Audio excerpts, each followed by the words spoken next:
น้องสาวเห็ดอยู่เห็ดกินถอยออกมาใหม่บ่ฮะหวดนี่แมนโอ้ไม่เท่าถอยไม่เท่าถอย แม่ให้ยังเห็ดเวียกคือเก่าอยู่บ่เจ้าว่าเพิ่นสิบ่ได้เฮ็ดแล้วบ่จักทงก็ยังเห็ดบนเก่าบ่แม่น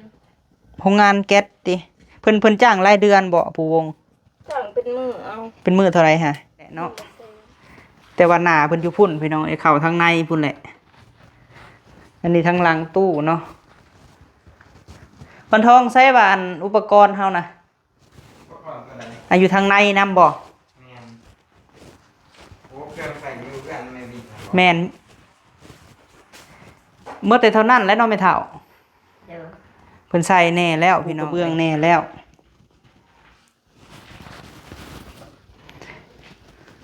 นี่หั่นแม่นกะโหลข้างเนาะพี่น้องเนาะปูกะโหลข้างกันเปื้อนพี่น้องเอ้ยอันนี้ฮะเฮาปูแล้วเนาะพี่น้องเนาะเดี๋ยวจักหน่อยลายทานสิถามมาว่าปูแล้วคือยังเปื้อนเนาะพี่น้องเนาะแต่ว่าหลักการของสร้างแต่ละสร้างก็บ่คือกันพี่น้องเอ้ยนี่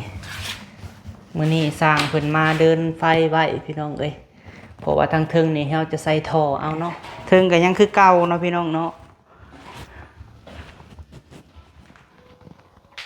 กำลังเดินท่อเดินเอียงต่างๆเพราะว่าเฮายังสิใส่เพดานพี่น้องเอ้ยให้เป็นระเบียบ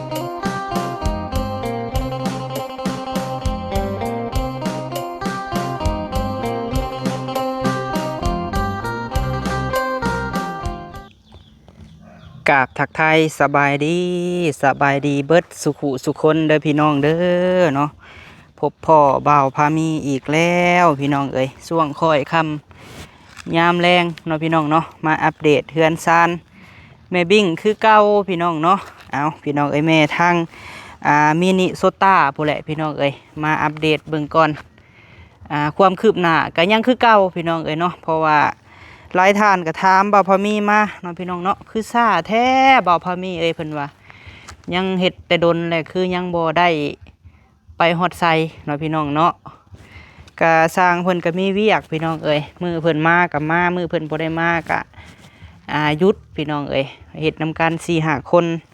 ถ้าว่าหยุดก็ต้องหยุดเบิดทุกคนเนาะพี่น้องเนาะ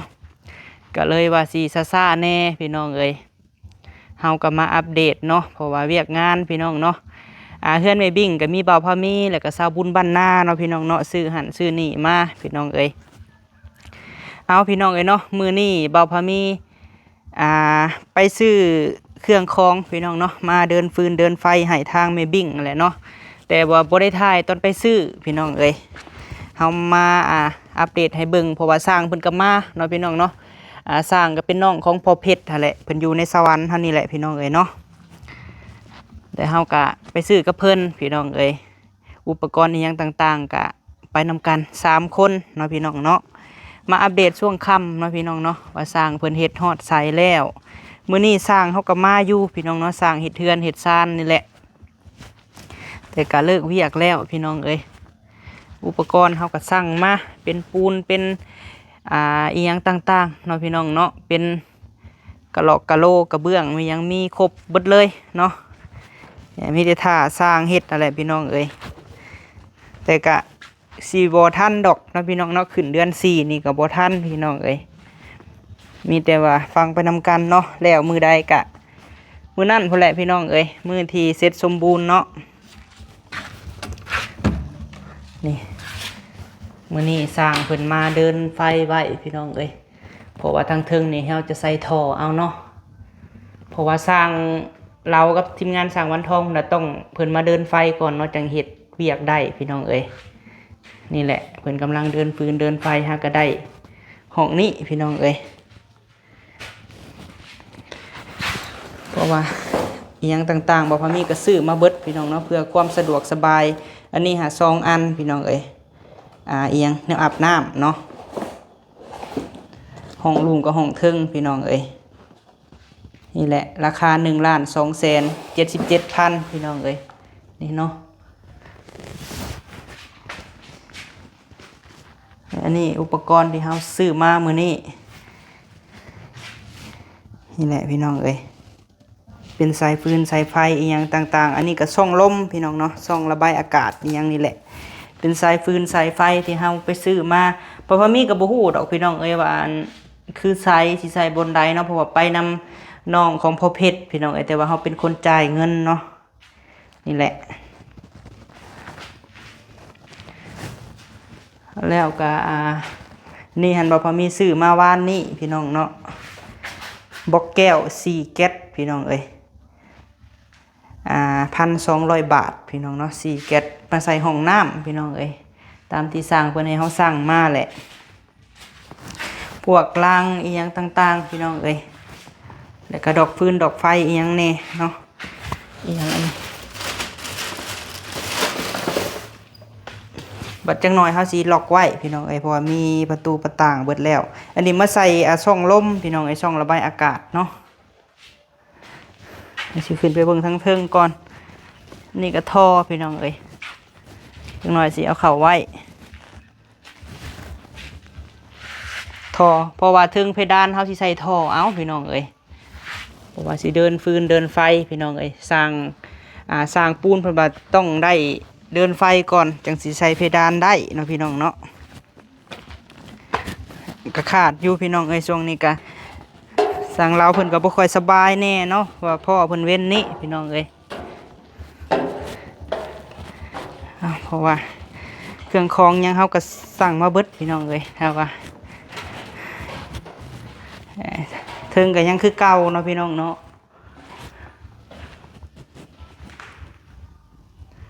นี่แหละทั้งถึงนี่ก็ยังคือเก่าอยู่พี่น้องเอ้ยยังบ่ทันคืบหน้ายังเลยเนาะ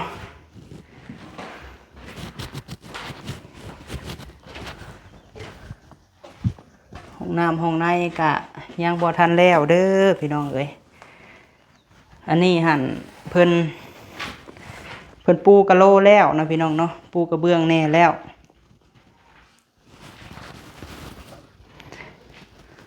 นี่หั่นแม่นกะโลข้างเนาะพี่น้องเนาะปูกะโลข้างกันเปื้อนพี่น้องเอ้ยอันนี้ฮะเฮาปูแล้วเนาะพี่น้องเนาะเดี๋ยวจักหน่อยลายทานสิถามมาว่าปูแล้วคือยังเปื้อนเนาะพี่น้องเนาะแต่ว่าหลักการของสร้างแต่ละสร้างก็บ่คือกันพี่น้องเอ้ยอันนี้หั่นกะโลข้างกะโลฟ้าพี่น้องเอ้ยอันนี้หั่นสิแยกเป็นโซนเปียกโซนแห้งพื้นนี่ก็ปูแล้วเนาะพี่น้องเนาะอันนี้จะเป็นห้องอาบน้ำของแม่บิ้งพี่น้องเอ้ยอันนี้จะเป็นบอนทำธุระพี่น้องเนาะเป็นบอนตั้งชักโครกพี่น้องเอ้ยเพราะว่าเวียงเขาตอนนี้ก็ย่างลายอยู่พี่น้องเอ้ยย่างลายย่างอยู่เนาะเพราะว่าแป้นนี่ก็ต้องได้ทำความสะอาดอีกอย่างต่างๆเนาะเมื่อวานนี่บ่พอมีกับไปซื้อไม้กวาดพี่น้องเอ้ยไปซื้อไม้กวาดไปซื้อแนวทำความสะอาดนี่นะพวกแพรพวกหยังเนาะน้องวันทองเพิ่นให้ไปซื้อพี่น้องแต่บ่ทันเอามาเนาะคือห้องนี่พี่น้องเอ้ยห้องนี่ก็ยังบ่ทันเสร็จสมบูรณ์เนาะต้องได้ทาสีไม้ทั้งแป้นทั้งอีหยังนี่แหละพี่น้องเอ้ยหลายท่านก็สิถามมาเนาะพี่น้องว่าเฮือนแม่บิ่งเป็นหยังคือแป้นห่างพี่น้องเอ้ยที่จริงเพิ่นเฮ็ดชิดแล้วเนาะพี่น้องเนาะแต่ว่าไม้พี่น้องเอ้ยมันก็ต้องห่างอยู่แล้วเนาะถึงว่าสิให้เฮ็ดที่สำใดก็ต้องห่างพี่น้องเอ้ยถ้าว่าชิดกว่านี้พี่น้องเวลากวดมันก็สิบ่ไปเนาะสำนี้ก็สำหรับเพื่อนไม้พี่น้องเอ้ยกันสิเว้ากันเนาะก็ได้สำนี้ก็ถือว่าอันนั้นแล้วเนาะแต่ว่าพวกพื้นพวกหยังนี่ต้องได้ทำความสะอาดแล้วก็ทาสีพี่น้องเอ้ยคือเวียกงานเฮานี่ก็ยังหลายอยู่พี่น้องเอ้ยแต่ก็บ่ทันเนาะขึ้นเดือน4นี่คือสิบ่ทันดอกพี่น้องเอ้ย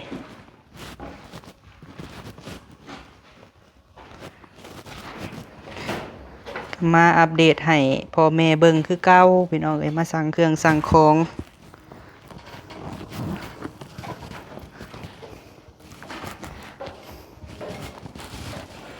บันไดนี่ก็ยังบ่ทันทาสีเนาะอันนี้ก็ยังพี่น้องเอ้ย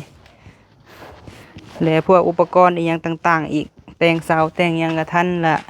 แล้วพี่น้องเอ้ยเพราะว่าต้องเก็บสีอีหยังต่างๆเนาะก็ยังหลายอยู่พี่น้องเอ้ย ยังหลายขั้นตอนนี่แหละอันนี้ก็เป็นโซนของเคาน์เตอร์เนาะพี่น้องเนาะเคาน์เตอร์ซิ่งบนล่างถ้วยล่างบวงนี่แหละลายเสือดาวเนาะพี่น้องเนาะบ่าวพามีเป็นคนเลือกให้ทั้งแม่เพราะว่าสิเก็บนี่ก็บ่ง่ายอีกพี่น้องเอ้ยเพราะว่าทรงนี้ก็ท่านเก็บได้เนาะเพราะว่าเวียกเฮายังบ่แล้วอันนี้ห้องน้ำทั้งลุ่มกะนี่แหละเพิ่นกำลังเดินท่อเนาะพี่น้องเนาะนี่กำลังเดินท่อเดินเอียงต่างๆเพราะว่าเฮายังสิใส่เพดานพี่น้องเอ้ยให้เป็นระเบียบเนาะบ่เฮ็ดระยงระเยงพี่น้องอันนี้แม่นห้องน้ำนอกเนาะเพิ่นบ่ทันใส่บล็อกแก้วพี่น้องเอ้ยแต่ว่าส่วนว่าทั้งเทิงห้องน้ำนี่พี่น้องเอ้ยสิเป็นแท่งน้ำห้องน้ำนอกเนาะเท่าไร2x2บ่พี่น้องบ่ฮอดนั่นนี่เนาะแต่กับพอได้เข้าอยู่นอกพี่น้องเอ้ยเวลาแขกคนมากะพากันออกแบบกับแม่แหละเนาะทั้งแม่บิ้งนั่นแหละ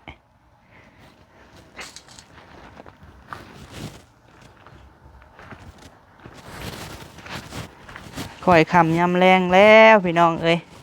น้องสาวนี่เห็ดหยังเด้กินแรงนี่เนาะโอ้โธ่เตรียมสิไปขายบ่นี่พวงพันทองบ่สิไปรถไผนี่ค่ะรถเบาเรานึ่งข้าวแม่นเออสบายดีโดยสบายดีเห็ดหยังกินแรงมื้อนี่ค่ะยังบ่ฮู้ยังบ่ฮู้บ่เจ็บมีแต่ไล่เอาเท่านั้นแหล้วยังบ่ฮู้ก็ได้ ไล่จับเอาบ่ฮู้ก็เลือกหยังเดี๋ยวนี้ค่ะเอ้ยหมดเลือกหมดโอ้ในเขาขึ้นหน่อยแท้สิพ่อกินอยู่บ่โอ้ปลาแท่งน้ำแท่งในนี่ใส่แล้วบ่พวงน้ำในตู้ค้ำนี่ใส่อยู่บ่นี่แทงน้ำในตู้พี่น้องเอ้ยของไม่บิ่งนี่ก็สิได้ไปทางนี้แหละน้ำในก็สิได้ต่อไปข้างนี่แหละพี่น้องเอ้ยเพราะว่าเขาจงไว้อยู่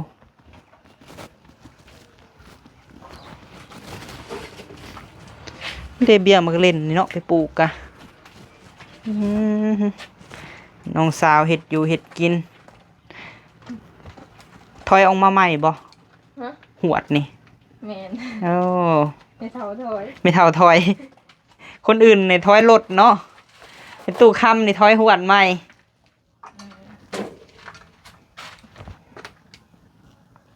เมื่อเฮือนอยู่ว่าภูวงเมื่ออยู่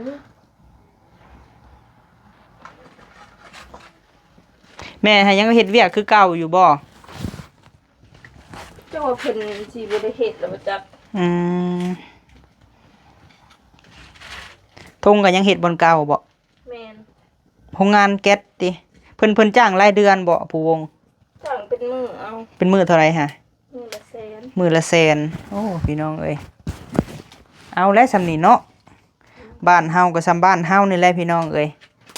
เฮ็ดหาไปคือสิบ่นักปานใดเนาะโรงงานแก๊สนี่กะน้องลินได้ออกแล้วบ่น้องลินน่ะยังบ่ฮู้อันบ่แม่นแม่บ่ได้ไปเฮ็ดก็บ่ได้ไปเฮ็ดนำแม่จักอยู่ครัวกินพี่น้องเอ้ยเนาะบักบวบบ่นี่ฮะบ่ได้ให้แม่ตู้ปลูกข้างเอ้าคือบ่มีในปลูกข้างหัวพอได้เก็บกินเก็บมาแถวพวกเก็บเอาหายองมันเนาะเก็บเอายองเป่ามาเอามาล้างถ้วยบ่แม่ตู้นี่เฮ็ดอยู่ครัวกินช่วงแรงพี่น้องเอ้ยเป็นแม่ซีบ้านซีเรือนเลยไปพี่น้องเอ้ยเดี๋ยวไปหาแม่ตู้ก่อนสะอ้อนแต่หมากอันนี้แม่ตู้แล้วเราแม่ตู้เนาะคันเฮาคอนี่เจ้าสิให้ครับบ่แม่เฒ่าเฮาคอนี่เจ้าสิให้เฮาอยู่บ่มักอึนี่แบ่งครึ่งกันเป็นหยังแม่ตู้เราสิว่าแล้วหมากเที่ยวก็สิแบ่งครึ่งเนาะว่าหยอกให้ซื้อได้แม่ตู้เด้อสบายดีเด้อแม่ตู้สบายดีโอ้ แบ่งครึ่งก็เอานั่นแหละปันกันนั่นแหละ ปันในไส นั่นแหละ มีบ่ มีล่ะ โอ้กินแล้วแหละต้มไปเปื่อย ไม่ทันได้ช่ำนั้นแล้ว โดย เอามาคือกินเอาเม็ดนึงเอาลูกได้ บ่เป็นหยังเขาว่าหยอกเจ้าไม่เฒ่าเอ้ย นี่อันชื่อคือ โดยใสแล้วเนาะน้ำนี่เนาะ ใช่ได้ โอ้งามแล้วบาดนี้น้ำ อีกนั่นก็ใช่ได้เม็ดจะโบเลือหุ่นนะ โยใส่หึงแล้วมันก็เศร้าเลยไม่เฒ่าเอ้ย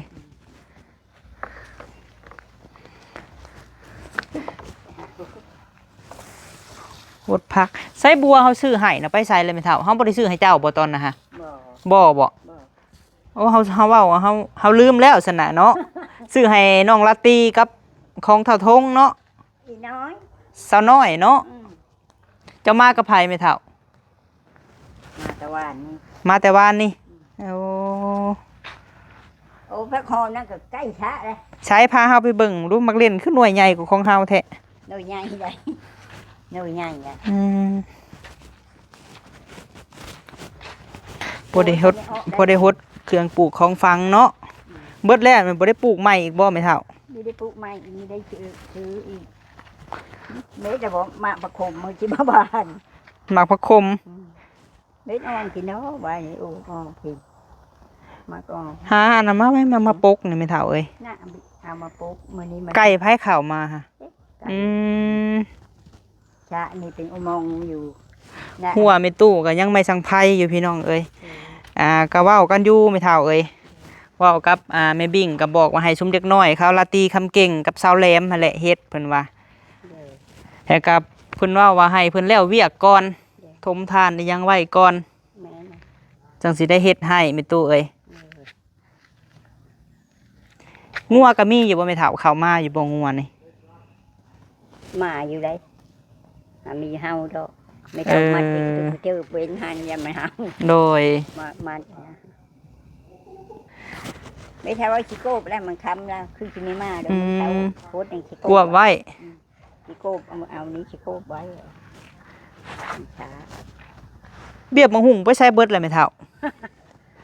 อีทองเอาไม่เดียว อืมเฮาก็ได้ประมาณ5กุ๊กแม่เฒ่าเอ้ยเอาน้ำเจ้าค่ะ โอ้ยังไงจืดแล้วมีใหญ่ทั้งมีเดียวมันเอามืดจะที โดยนี่แหละเนาะหัวแม่ตู้ก็ยังบ่ทันมีพี่น้องเอ้ยน้องเคยก็ให้เพิ่นว่างก่อนเพราะว่าแม่บิ่งก็ให้พอได้มีเวียกมีงานเฮ็ดเพิ่นว่าเฮ็ดคือของนางผู้วงนั่นแหละแม่ตู้เอ้ยอันหัวทางหน้านะพอได้ปิดเปิดสบายเจ้าเห็นอยู่บ่หัวผู้วงฮะ เห็นนะ ให้ก็ก่อขึ้นคือเสาแรมเพิ่นก่อนั่นแหละแม่เฒ่าเอ้ยจักเล็กจักน้อยทางหน้าพอได้งัวบ่เข้าเนาะ ของบูไม่เขา โดย ไปเชื่อ ไปใช้ก็คิดฮอดเฮือนบ่ เป็นห้อยโง่มากไป เออ ยังโง่มากไปนี้มึงชูดีจะอ่านดูกูเลิกหัน โดย เอาอยู่เลยกูไปยัดยังเป็นโฮมอยู่แล้วเป็นโฮมนี้คุณ อันนี้มักเพชรเพิ่นกำลังสิหมากพี่น้องเอ้ย ก็ไล่สิเป็น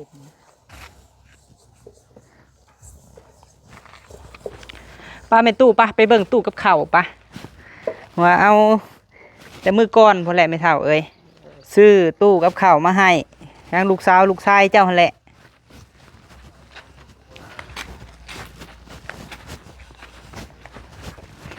ทางลูกบิ่งลูกเพชรแม่ตู้ค้ำเนาะเพิ่นซื้อตู้กับข้าวให้จังได๋ก็ขอบคุณทั้งพ่อกับแม่หลายๆเด้อเนาะซื้อให้ป้าพามีอันหนึงพี่น้องเอ้ย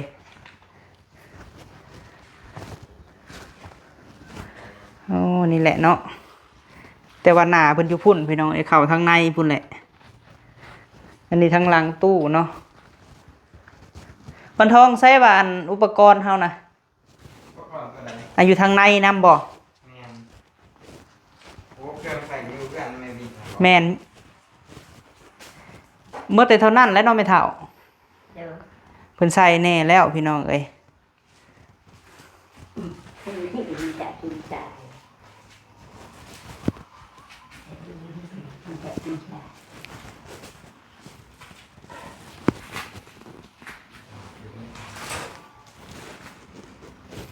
นี่แหละไม่เท่าเอ้ยตู้หางามอยู่บ่ ยังบ่ทันใส่เนาะยังบ่ทันใส่ถ้วยใส่บ่วงไว้เอาไว้มุมนี่แหละไม่เท่าเอ้ยนี่แหละไว้มุมนี่แหละนี่ ไม่มุ้งนี้บ่ บ่นี่แหละมุมนี่แหละนี่ ไม่มีเลยไม่เท่าเอาอันนี้ออกแล้วก็ แม่นไว้มุมนั่นแหละแถวนี้แหละนี่ แถวนี้ฮะ อืม ย้ายหรือไปย้ายอันนี้ใช่ก่อนย้ายอันนี้ แม่นอันนี้ค่ะของแม่บิ้งพี่น้องเอ้ยเพราะว่าบ่ทันได้ไปใส่แล้วมาปะไว้นี่ก่อนเนาะไม่เท่าเนาะ เลย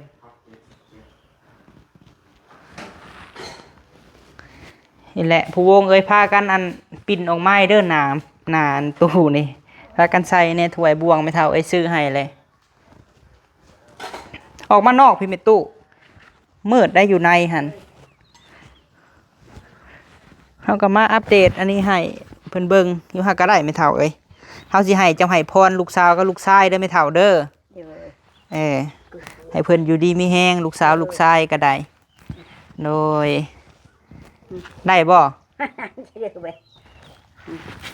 อ่ะอยู่นี่ก็ได้ไม่เท่าเอ้ยจังสบายเจ้าเอาลงมารถแข่งบ่ต้องนั่งอันนั้นเนาะกันเองรถไม่เท่าเอ้ย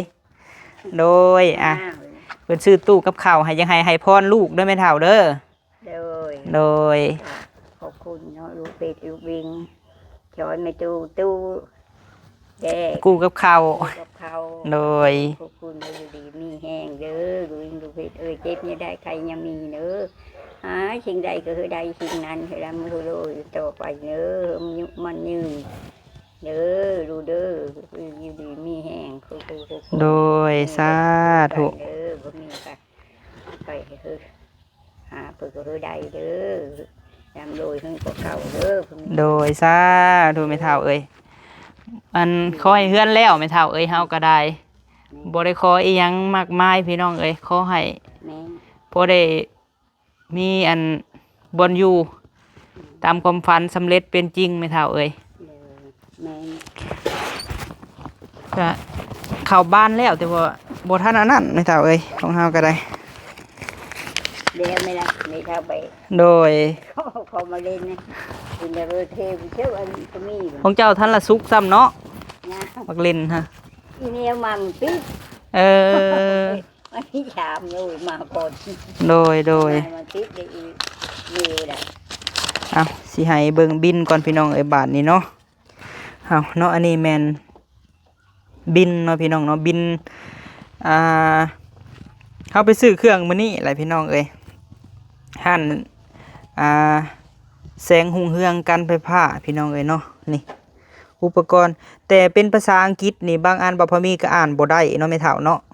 นี่บินที่ไปซื้อกับน้องพ่อเพชรพี่น้องเอ้ยนี่แน่นี่เนาะ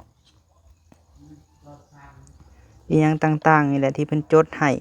ตีเป็นเงินบาทสมมุติว่าเฮาจ่ายเป็นเงินบาทก็ตกอยู่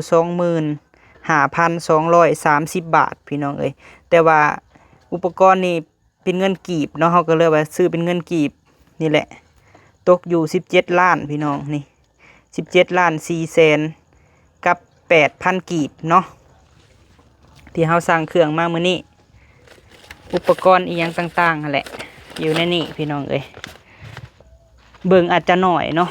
สำหรับนี่แต่ว่าคือดอกฟืนดอกไฟนี่สร้างเพิ่นคำนวณเบิดเลยไม่เท่าเอ้ยคำนวณครบเบิดเลยเฮือนซานไม่บิ่งนี่เพราะว่าเป็นน้องของพ่อเพชรเองได้ไม่เท่าเอ้ยผู้มาเฮ็ดนะ มาให้นี่แหละ โดยน้องของพ่อเพชรเองโดยเฮาไปซื้อกับเพิ่นแต่ว่าตอนไปซื้อนะเฮาบ่ได้ถ่ายไม่เท่าเอ้ย มีกูสีขาวนั่นได้ แม่น ไม่รู้เว้ย แต่ก็บ่ฮู้ว่าผู้ใดหักอันบางทีหันเพิ่นให้หมู่เพิ่นมาก็มี ไม่รู้เว้ยนี่ได้บ่จักหน่อยบัดเฮาเมื่อแล้วเฮาสิล็อกไว้ไม่เท่าเอ้ย ลกเลยกินแล้วไปกินลกเลย โดย ไม่เอาไว้ที่ละ เพราะว่าเฮาล็อกได้แล้วเนาะ ลกได้ละ โดย ลกเลย มาอัปเดตเบิ่งไม่เท่าเอ้ยก็ยังคือเก่าเนาะ YouTube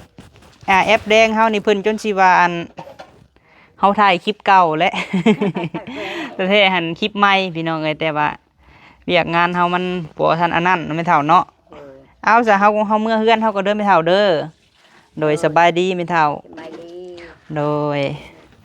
เอาพี่น้องเอ้ยนอนคู่มือไม่เท่าเอ้ยเขาน้องลาตี นี่แหละเนาะสิอัดไว้ก่อนฮะ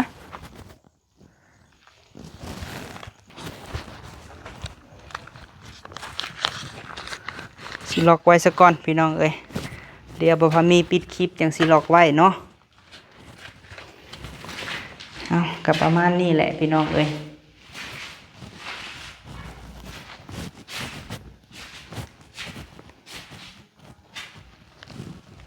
เอาใครเบิ่งก่อนจังหน่อยว่าเงิน17 ล้านคือได้หน่อยแท้เพิ่นสิว่าเนาะพี่น้องเนาะนี่ทรายนี่หั่นเฮาสิต่อมาแต่ลักพี่น้องไอ้ทรายนี่ก็อันดีแน่เนาะพี่น้องเนาะนี่ทรายอหยังต่างๆนี่แหละนี่แหละอยู่แถวนี้แหละดอกฟืนดอกไฟพี่น้องเอ้ยเต็มแก๊สใหญ่นี่เนาะเฉพาะไฟพี่น้องเอ้ยเฮือนไม่บิ่งนี่แหละ25,000กว่าพี่น้องเอ้ย17,408,000 กีบ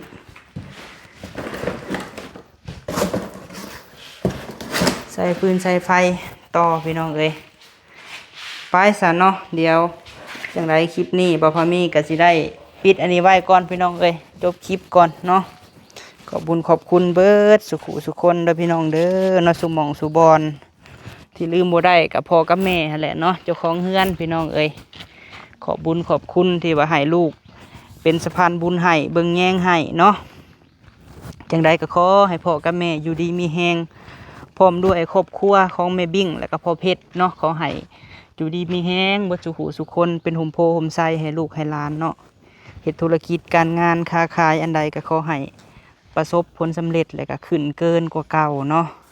จากที่ว่าหาเงินคำได้พี่น้องก็ขอให้ได้100 เท่าพันเท่าเด้อเนาะพ่อกับแม่โดยไปสำหรับคลิปนี้พี่น้องเอ้ยไปแล้วเด้อพี่น้องเด้อเนาะสบายดี